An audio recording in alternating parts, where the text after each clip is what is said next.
I know that you all are afraid of the future, and I mean, I'd be lying if I said that I wasn't, because I absolutely am. For the past 4 years, throughout Biden's administration, I felt a myriad of emotions, one of which was absolute disdain for the Democratic Party and their inaction throughout the last 4 years. They've had 4 years to do something about the potential threat to democracy that is Project 2025 and Agenda 47. This is stuff that I've already talked about for 4 years in various episodes of my podcast, as well as videos on this channel. So I'm just not going to go over it here because I'm just going to be repeating myself. What I want to talk about more specifically is the recent panic of the potential risk that is Project 2025, also known as Agenda 47. The reason why is because I have noticed in the last few years that a lot of people have been expressing a sense of doom,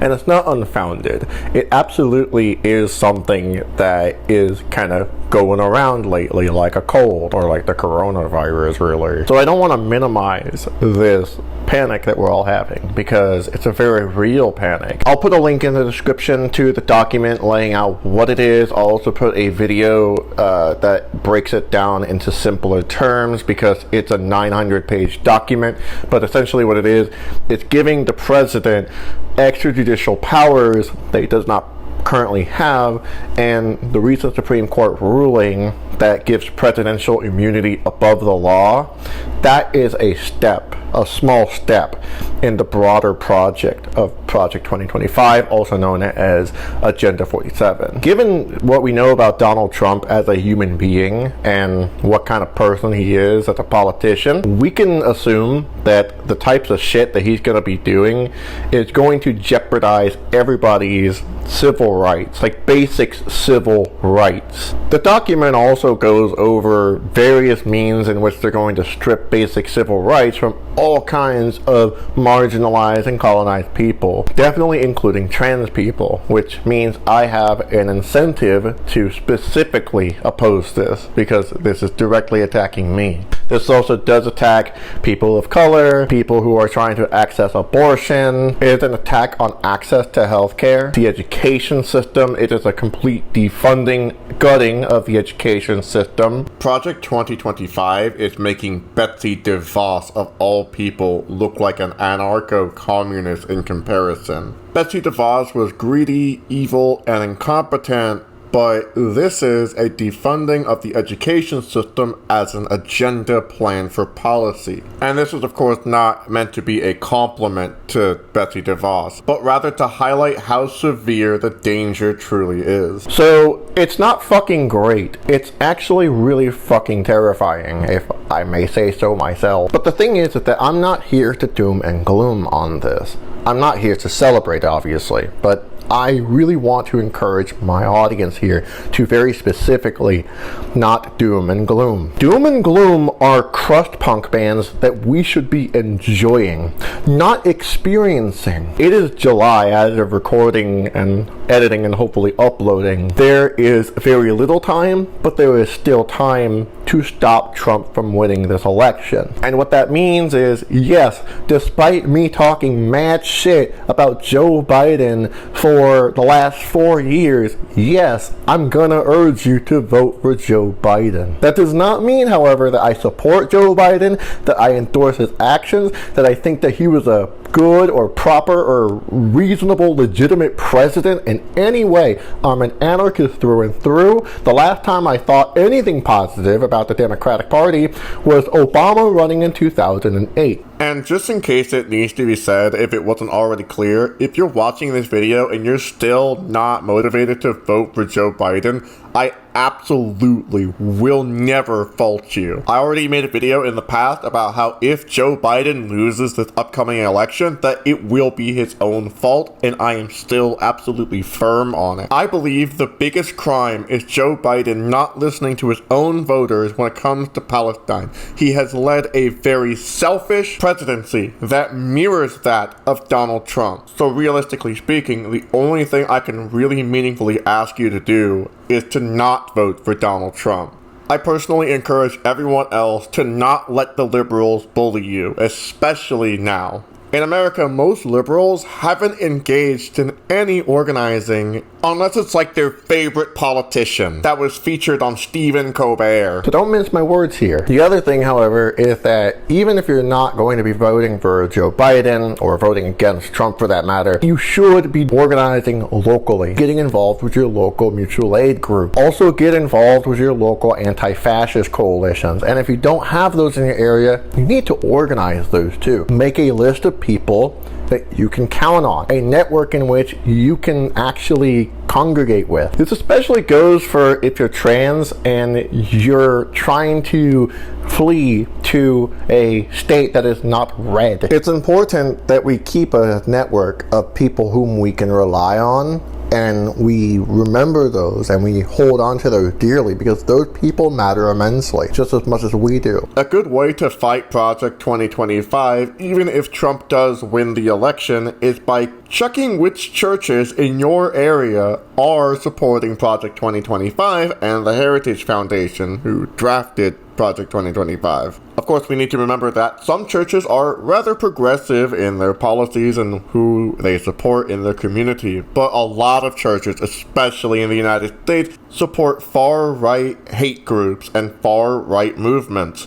So it's important to keep a close eye on which religious organizations in your area are supporting the Heritage Foundation. I would also very strongly advise that if you're going to combat Project 2025 and churches' involvement in Project 2025 and the Heritage Foundation, that you create an awareness campaign to build public pressure from within your community against that church until that church divests from Project 2025 and the Heritage Foundation, or that church shuts down entirely.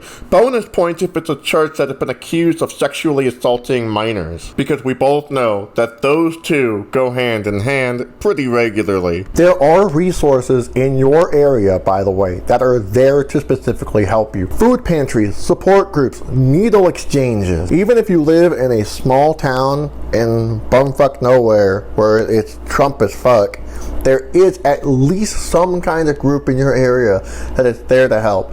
Or there's likely people in your area looking to create some kind of movement from grassroots means. I strongly urge that you seek those out. And I'm gonna be honest with you, if you truly cannot find anything at all whatsoever in your area, get out of there. If you live in this bumfuck nowhere town and it's that bad, you gotta get out of there. It is for your safety. You shouldn't have to completely uproot your life and go live somewhere else, but your life is important. And that's the other thing I want people to understand. Even if the law says that you are illegal just by existing, fuck the law. There is no authority but yourself. The fact that the president is above the law shows that the law itself is illegitimate. Fuck the law.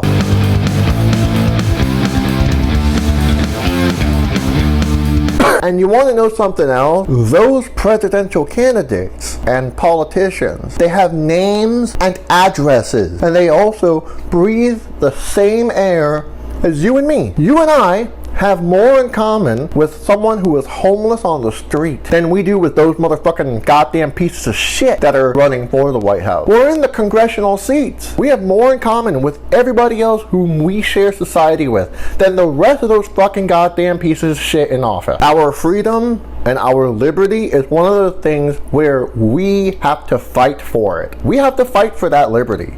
We have to fight for that freedom. We have to fight for that liberation that we want to see one day. Our fight.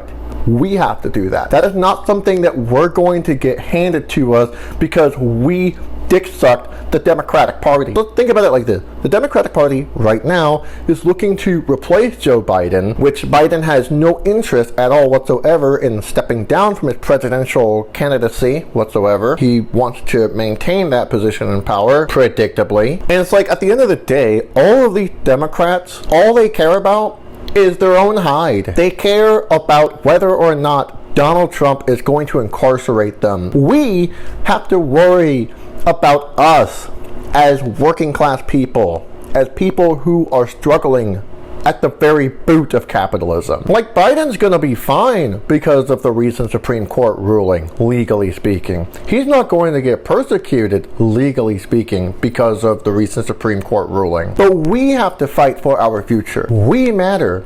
Those motherfuckers who have presidential goddamn immunity don't. And thus, now we need to really consider, are their lives worth sustaining?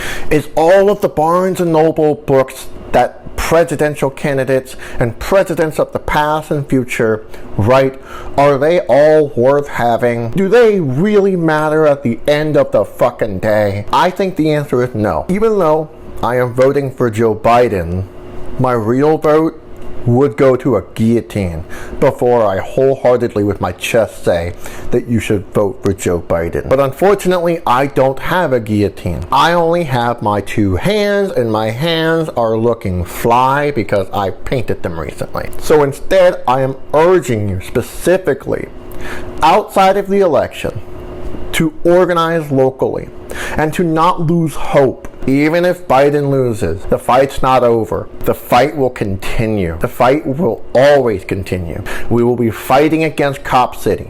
We will be fighting Donald Trump. We will be fighting the capitalist system. We will be fighting the rise of Christian fascism in the United States. And we will fight against genocide in Palestine. We will fight against U.S. imperialism. Revolution is not a single event. It is an ongoing event. We need to hold on to that fire. That pain that we feel, we need to hold on to that. And remember, that pain is shared mutually among us all. We're all feeling that pain. There's more of us and there are of them. Anyway, yeah, I'm gonna go eat chicken tendies now.